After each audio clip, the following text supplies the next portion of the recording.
So we can expect that 60 members जुदि जायोब्ला बेवहाय question फैयो. What will be the number of reservation within that 60 members? Person खौहाय लागोन. So खोनानायाव जोबोद मोजां 80% Bodo populated villages फोरखौ include खालामगोन. बेवहाय जोङो सरासनस्रायै बुजिनो हायो जोंनि बर' language speakers फोराहाय बेवहाय गोबांसिन जागोन. माने जोंनि dominant मोनसे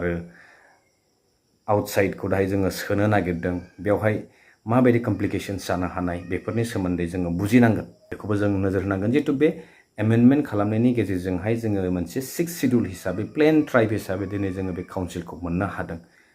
बे गुबै खोथाखौ बुंनायनि सिगां गहपुर हालामनि सनितपुर डिस्ट्रिक्टनि बिलं खालामनाय बिश्वनाथनि बिलं खालामनाय रायजो राजा नोंथांमोननिसिम मोनसे गुरै खावलायनाया बेनो आङो मोनसे बर' फरायसा माहारि आफादनि बिथांमोननि प्रपोजल मथे 80%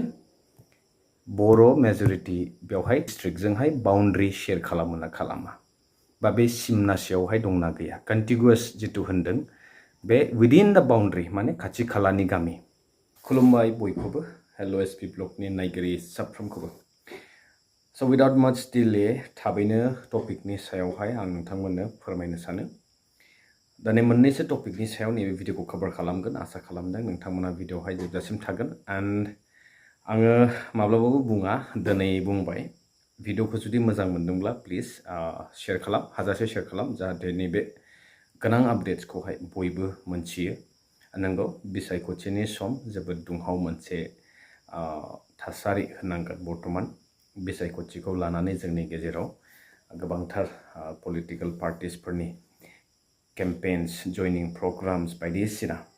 गाव गावनि स्ट्रेंथखौहाय दिन्थिनाय हाबाफारिफोरखौहाय जोङो नुगासिनो बिदिब्ला जोङो भिडिअखौ स्टार्ट खालामसै बेनि सिगां आं नोंथांमोननो गुबै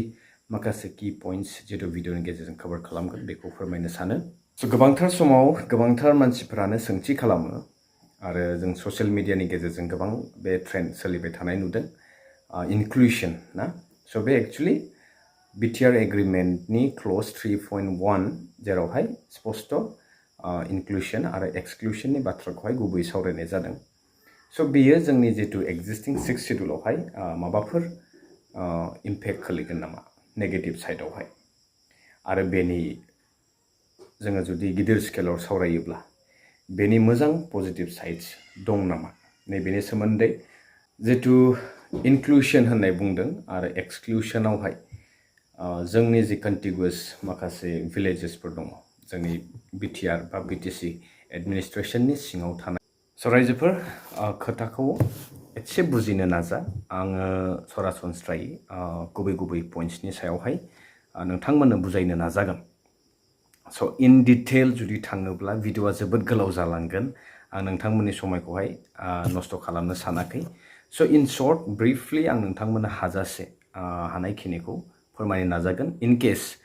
भिडिअनि गेजेरावहाय माबाफोर जुदि गोरोन्थि जालाङोबा आसा खालामदों नोंथांमोना कमेन्ट्सनि गेजेरजोंहाय आंखौ कारेक्ट खालामनो बावा एन्ड नोंथांमोननि भेलुएबल कमेन्ट्सखौहाय आङो नेनानै थागोन स' बिदिबा जागायजेननोसै BTR एग्रीमेन्टनि क्ल'ज 3.1 आवहाय एक्चुअली मानि सोमोन्दै स्पेसिफिकलि स' बे पार्टिकुलारलि बांसिन गुरुत्व होदों इनक्लुजन आरो एक्सक्लुजननि सायाव स' थोंजोङै जों मिथिगौ इनक्लुजन माने सोनाय सोदेरनाय आरो एक्सक्लुजन माने बेनिफ्राय बाहेर खालामनाय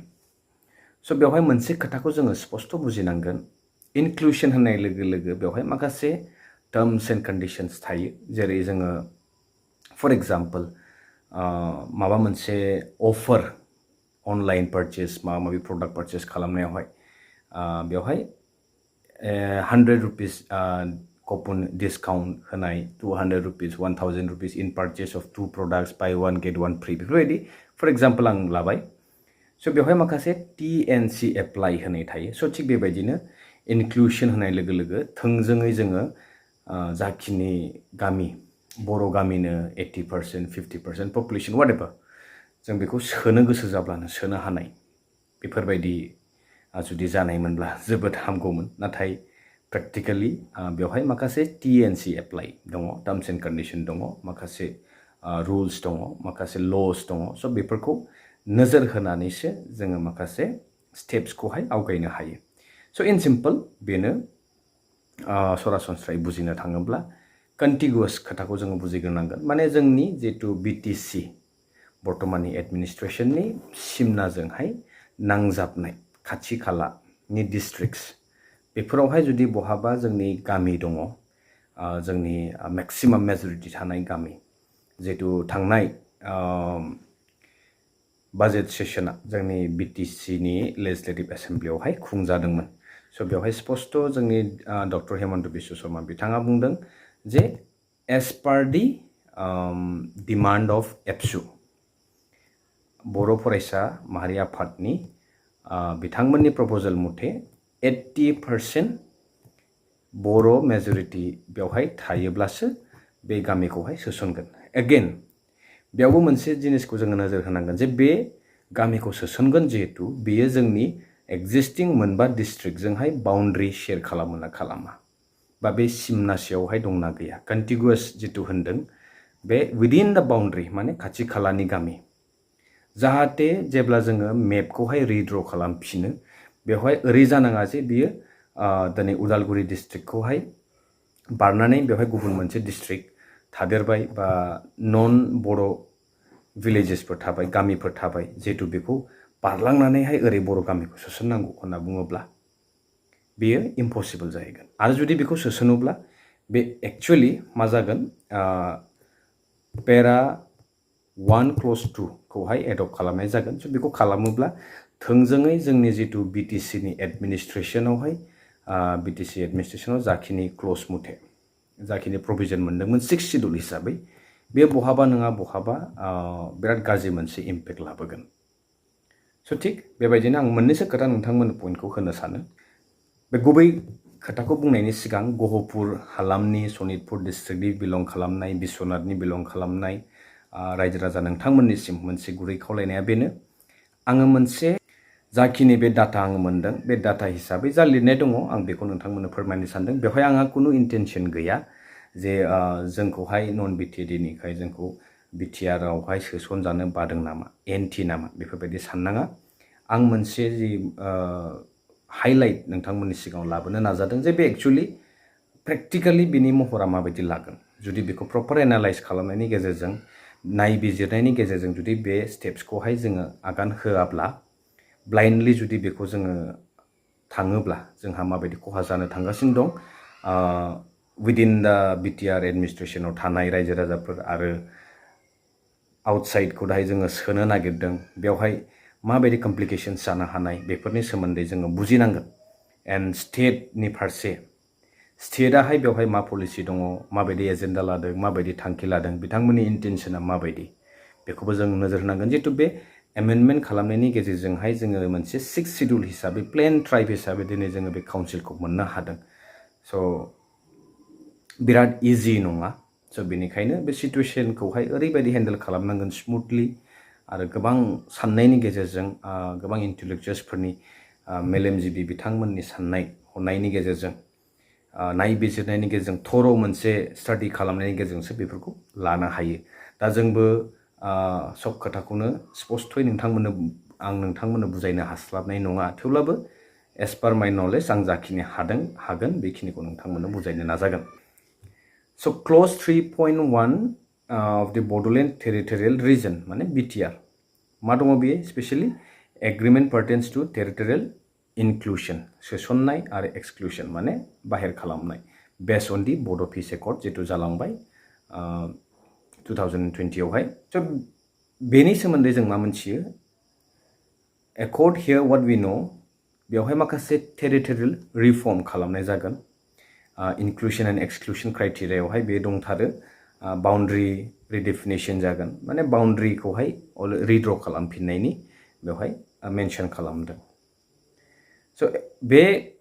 3.1 क्लजआवहाय आरो माखासे पइन्ट्स दंबावो जेरैहाय बड' लेंगुवेजखौहाय एस'सिएट लेंगुवेज खालामनाय बे अलरेडि जाबाय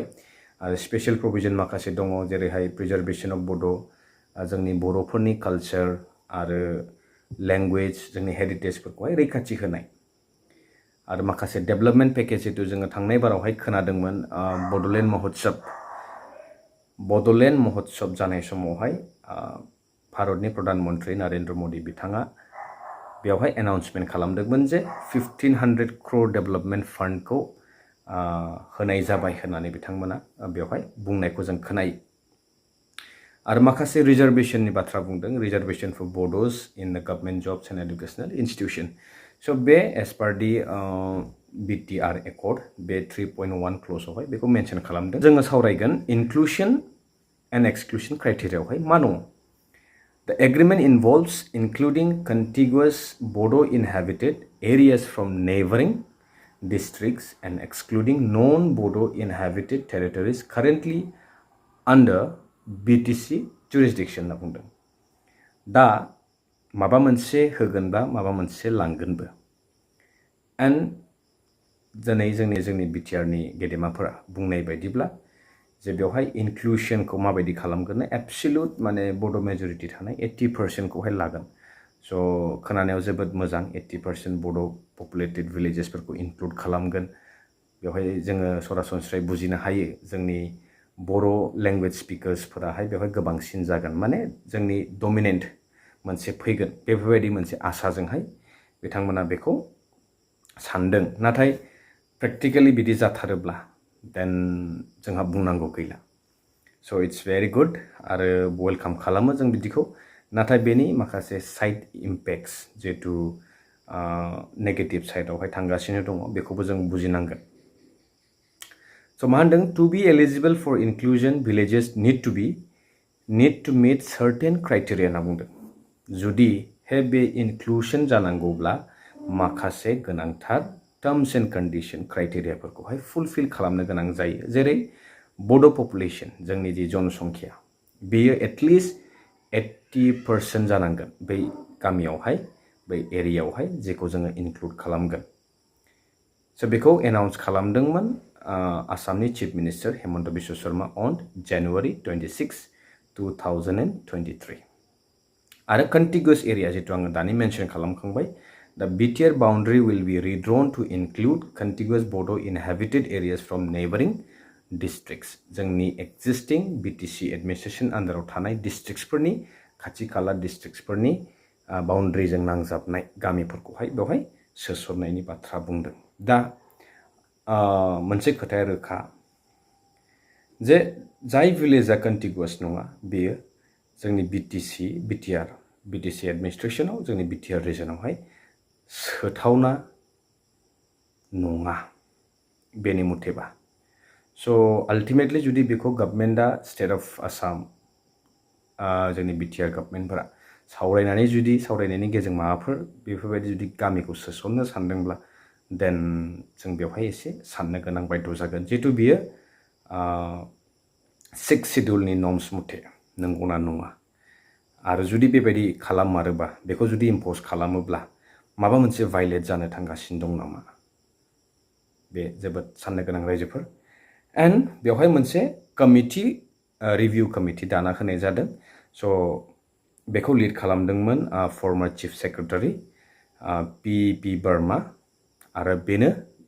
जाखिनि खामानि जागोन बेखौ बिथाङानो नायगासिनो दङ आरो रिभिउ खालामगासिनो दङ So P Burma will review applications from villages bordering the 4 BTR districts for inclusion or exclusion based on population demographics. So बेरोखा 80%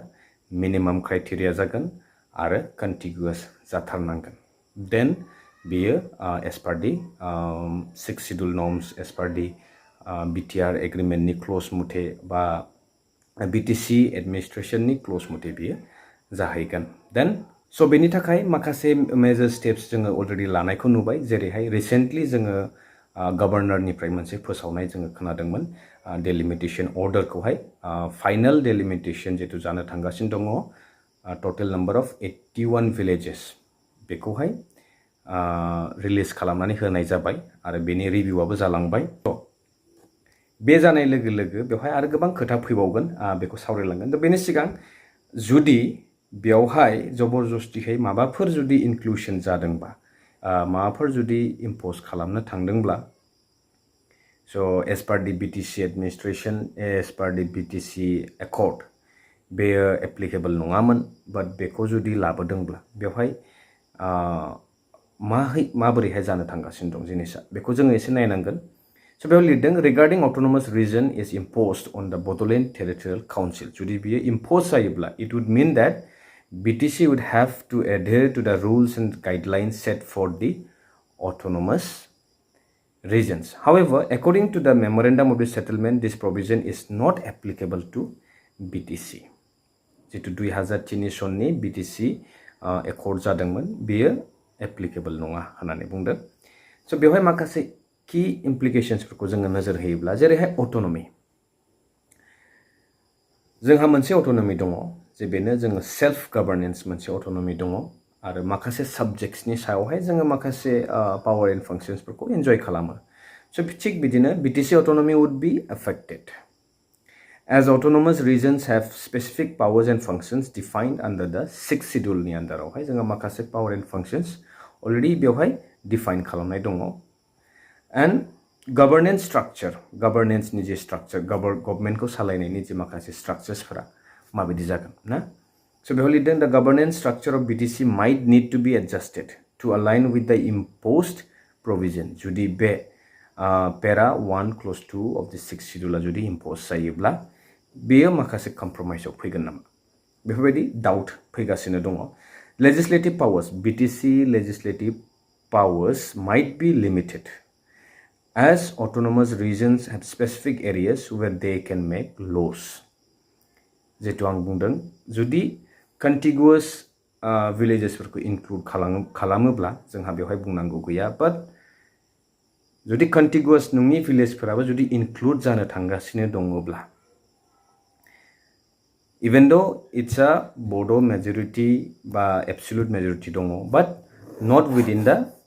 जिखिनि क्राइटेरिया होदोंमोन contiguous नङा अब्ला जोङो बे consequencesखौ फेस खालामनो थांगासिनो दं नामा स' नैबेफोरनि बागै एसे साननो गोनां जानानै फैदों जितु स्टेटनि इन्टेनसना मा बेखौ जों क्लियारलि मिथिया दिनै बिसायख'थिनि सम स' मेबि बिथांमोनाबो माखासे क्रेडिटखौ लानो थाखाय दिनै जोङो प्रायोरिटी होदों इनक्लुसन जोंनि बर' गामिफोरा सोसन जानांगौ बाट बेवहाय माखासे क्राइटेरियाखौ जों बावलांबाय स' बे सुजुगखौ लानानै बे सुबिदाखौ लानानै बिथां स्टेटआ जोंनि फारसे मा नोजोर होदों जों बेखौबो स्टाडि खालामनांगोन बेनिबो जोङो मोनसे क्लियर नलेजखौ लानांगोन जाहाथे जोंनि दैदेनगिरिफोरा बेनि फारसे मिसलिड जाया एन्ड ब्लाइन्डलि जोङो जि आगानखौ होनाङा बेखौ होफ्लाङो स' बेनिखायनो आङो बे भिडिअखौ मोनसे जास्ट अवेरनेस हिसाबै लानानै फैदों आं बेवहाय प्रपार अलरेडि आं मेनसन खालामबाय आङो नन पलिटिकेल नैबे भिडिअनि गेजेरजों जानो सानदों पलिटिकेलि बबेबा मोनसे पार्टी बबेबा मोनसे हान्जानि सापर्टआव आं खोथाखौ बुङाखै बाट एज अ होल ओभारअल जोंनि BTR जोंनि जे नायल' जाल' मोनसेल' काउन्सिलनि सोमोन्दै सोरबा जुदि गाज्रि इन्टेनसन लादोंबा बेनि फारसे जोङो एज अ सिटिजेन जोंहा बेखौ बुंनायनि राइट्स दङ एन्ड माबाफोर गोरोन्थि जादोंब्ला बेखौ जोङो प्रेजेन्ट खालामनाया जोंनि बे फार्स्ट प्रायोरिटी जानांगोन स' एभ्रि सिटिजेना जुदि बेबायदि रेसपन्सिबल जायोब्ला देन जोंनि आखाइनिफ्राय रावबो जोंनिफ्राय सेनानै लांनो हानाय नङा इजिलि बाट आसा खालामो जोंनि दैदेनगिरिफोरा बेखौ नोजोर होदों सानदों आरो थारैनो बिथांमोना बेखौ मोजाङै मोजां मावलांगोन उइदाउट एनि रायजो राजाफ्रा जेबो कस जायालासे आरो जोंनि जि एक्जिस्टिं जि पावार एन्ड फांक्शन्स बेफोराव गाज्रि इम्पेक्ट लाबोआलासे जालाङोब्ला देन गोसो गोरबोजों एक्सेप्टेड स' BTCनि कारेन्ट स्ट्राक्चारखौ जोङो अब्ला माबायदिहाय स्टाडि खालामनो हायो जितु इनक्लुसननि बाथ्रा बुंदों बेवहाय 3.1 नि मथे जोंनि जे काउन्सिल कन्स्टिटुवेन्सिसफोरखौहाय इनक्रिज खालामनायनि बाथ्रा बुंदों जितु बियो एट प्रेजेन्ट 40 जों मिथिगौ 6 नमिनेटेड 40 डाइरेक्ट इलेक्टेड बेवहाय 30 रिजर्भड फर ST एन्ड 5 अनरिजर्भड आरो 5 जेनेरेलफोरनि थाखाय स' बे हिसाबै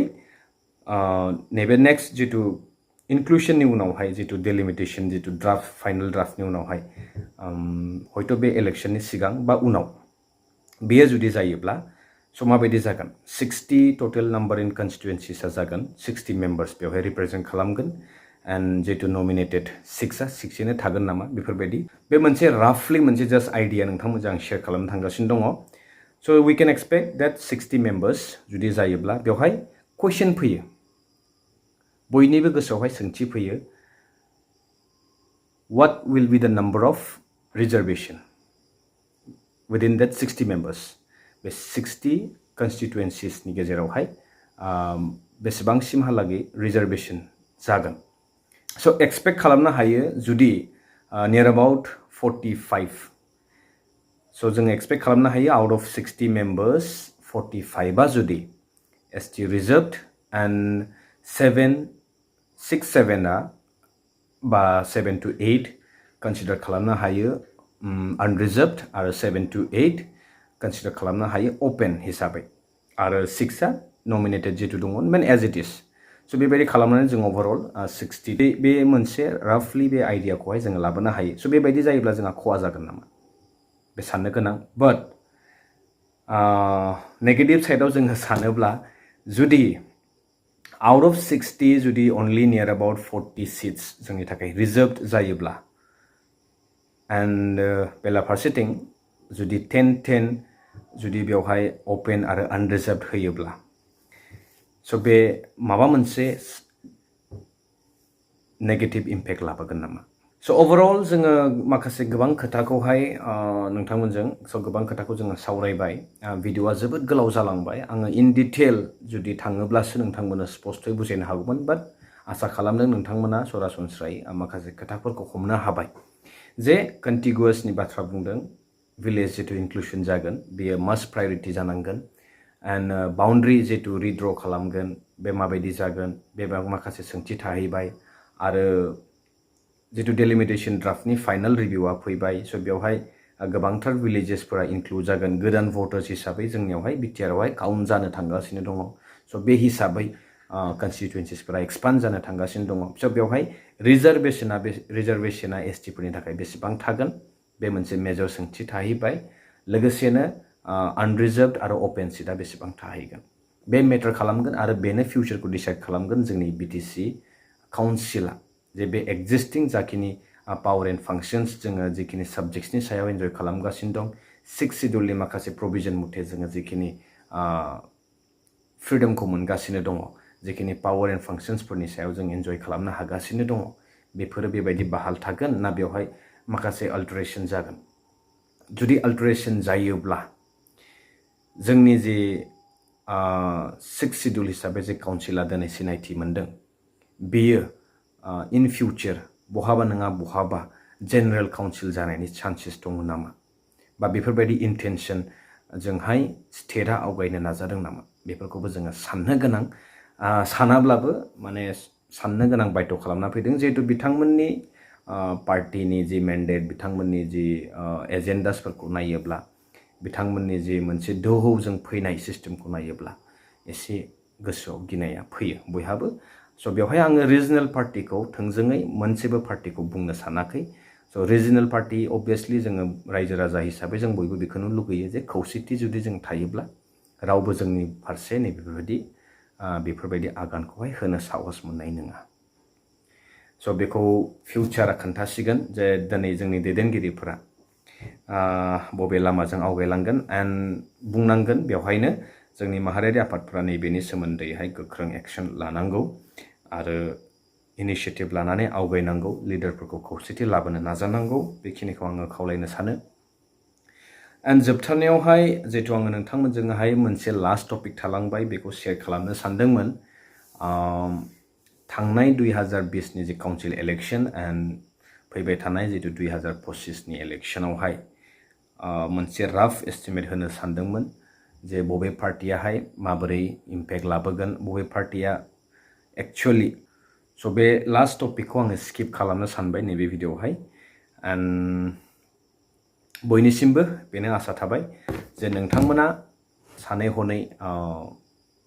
दिनै इलेक्शननि जे थासारि इलेक्शननि बारहावा बारदों होननानै जोङो बेबा बेखौ ब्लेम होलाया जासे एक्चुअली थांखिया मा बेसिम जोङो जुदि सानहरनानै नायोब्ला जोंनि थांखिया मा बेखौ साननानै नायनानै आरो जोंनि मोजाङा इयुननि फिउचारा माबायदि जागोन बेखौ नोजोर बोनानै जोङो थिग बेबायदिनो फैबाय थानाय बिसायख'थियावबो बाहागोखौ लानांगोन आरो